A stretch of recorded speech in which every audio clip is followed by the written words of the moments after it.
आमच्याकडे आज सकाळपासून पाऊस होता. झिम झिम झिम झिम झिम झिम म्हणजे 2-3 दिवस झालं पाऊसच चालू आहे.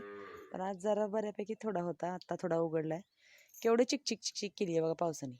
या 2 कोंबड्या आत जातच नाहीत. लय वेड्यासारख्या वागतायत. मोठा पाऊस आला म्हणजे असं दारात चिक्कल होत नाही. पण छोट्या पावसाने खूप चिक्कल झालाय. मग आज काय आम्हाला रानातलं कामच करता आलं नाही. 2-3 दिवस आम्ही मिरची, भेंडी खुरपून काढली आणि दाखवते मी तुम्हाला. मामाने अशी मस्त भाजी आणली आहे. आज काय मग घरीच होतो. पावसामुळे खूप चिकचिक झाली आहे. हे बघा, छान अशी शेपू ताजी ताजी रानातली भाजी.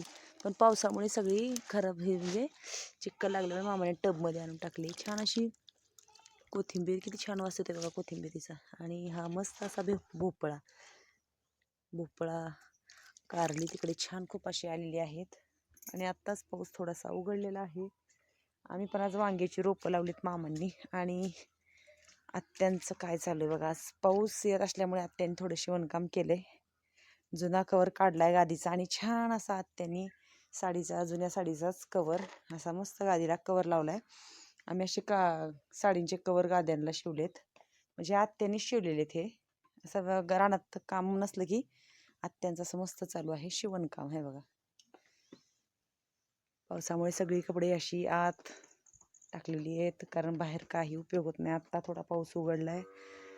आज शेळ्यांना तर खायला पण नाही आणलं, कारण शेवरी आणताच येत नाही पावसाळा. आता मामा गेलेत भुईमुगाचा पाला आणला, मग 2 वेळा बुसकटच टाकलेले. असं झालं आहे गावाकडचं आमचं वातावरण. चिक्कल चिक्कल सगळा. आणि आत्याचा गादीचा शिवलेला कवर कसा वाटला नक्की कमेंटमध्ये सांगा. आणि आमचं छान असं झालेलं गावाकडचं वातावरण ते पण सांगा.